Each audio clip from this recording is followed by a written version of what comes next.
Hello, everybody, and welcome back to another episode of Toban Talks. Today, we're going to be talking about a little bit of the construction on campus and some of the planning going forward with some of the construction plans planned for the future of U of M.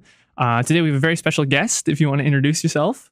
Sure. Thank you for having me. My name is Raman Dhaliwal. I work here at the University of Manitoba as the Associate Vice President, Administration and Chief Risk Officer. Awesome. So yeah, thank you very much for coming on.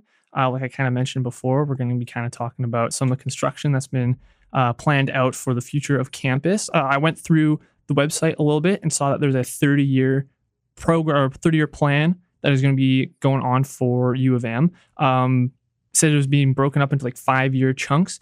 Do you want to take me through like the grand picture first before we kind of get into some of the nitty gritty of what that is? For sure. So I think it's important for the university community to understand why we needed a master capital plan for the University of Manitoba. So many people don't realize, but the University of Manitoba is like a city within a city. We have over 155 buildings, 8 kilometers of road, and over 600 acres that we manage. And so that is infrastructure that we own, operate, and maintain. And we do that all with a budget of about $15 million annually. And so therefore, as a result of that, we have a very large, significant deferred maintenance backlog.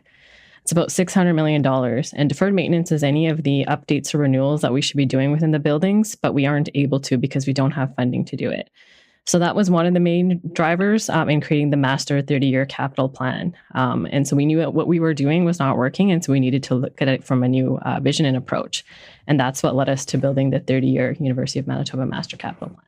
Cool. Yeah, because you say like it's a city within a city, which I mean, even only being here 1 year, it's a very obvious how much kind of goes on campus. You said there was an actual like number of buildings that you had, like for count was like what, 150? 155. 155.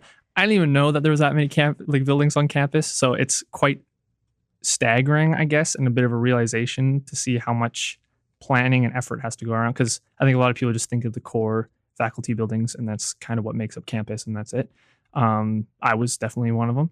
But the fact that there's so much that goes on campus, like planning wise, is quite remarkable to try and keep track of it all. The first 5 years says it's going to be taking down the Elizabeth Dafoe Library and putting up a new one. You had some really cool stuff you're telling me about beforehand with it being a carbon zero building. You want to talk about that a little bit too? Definitely. So throughout creating the master capital plan, we worked with all of our units, so all of the deans of the faculties, staff, students, and the university community to identify the university's top major capital priorities. The Elizabeth Dafoe Library Replacement Project rose to the very top of that list. Reason being is in the facility condition index, it's in poor condition. And so we knew that we needed to do something with that project there. And so the plan would be to build a new library because it's impossible to take the existing library and renovate it because there's nowhere to decant that activity. So the programming exercise for that new facility, like that RFP for programming is posted now. So that will help us bring on consultants that will work with our staffs and students and faculty members in envisioning what that new library looks like. But as you mentioned, this is going to be our first zero carbon building at the University of Manitoba, and that's in line with our sustainability goals and climate action plan goals. Yeah. Being a carbon zero building is really cool. So I guess people think of like a carbon zero when it comes to like emissions and stuff. When something is like a net zero car, it means it has zero emission car. What does a carbon zero building look like? Like what goes into that? Is it just like the I guess building itself, like construction of it itself uses like no carbon emissions, or is it that the building itself is made in a specific way?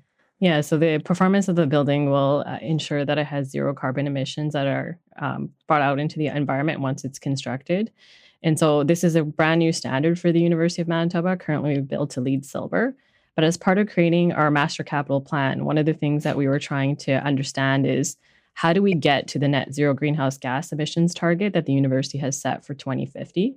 And so we've worked with engineers that are experts in this field, and they've confirmed to us that we need to build zero carbon buildings in order to achieve that standard. And so that's what we'll be building to in the future to ensure that we can meet our sustainability goals. Also, we know that a project like the Elizabeth Dafoe Library is going to have a significant cost for the University of Manitoba. And with our limited capital budgets right now, we will have to rely on external funding through provincial and federal grants that become available. And there have been recent funding announcements, and all those funding announcements require us to have a zero carbon building standard. And so by ensuring that we're building that building to that level, we will be eligible for those funding opportunities as they arise. Okay. Yeah, and earlier you mentioned that Elizabeth Dafoe isn't up to code. What is it that makes it, I guess, not a faulty building, but a bit of a concern and needs to have a rebuild? So it's not that it's not up to code. So in terms of the building itself, the deferred maintenance backlog that has been accumulated over the years within that building is significant. And so when we assessed it for renovation, we would be limited in terms of what we could achieve in terms of our sustainability goals, as well as Indigenous design principles and even accessibility standards when working within the existing footprint. So all those things together led us to the result that we need to build a new facility and can't renovate the old facility. So just to be clear, like the Elizabeth Dafoe Library is completely safe for occupancy. If should there have been any issue with that, we would not hesitate to shut the facility down. We have an example of that last year around this time. There was a significant leak within the Joyce Fromson pool, and we did not hesitate to shut that facility down. And it remains offline as we repair it to make it safe for occupancy. Nice, nice. Well, that's good to know that, it's, I don't think there was much concern that it was unsafe, so it's good. Maybe me saying it's up to code probably wasn't the right term, but it's good to know that there's always a kind of eyes and ears going on to make sure that all the buildings are constantly being monitored.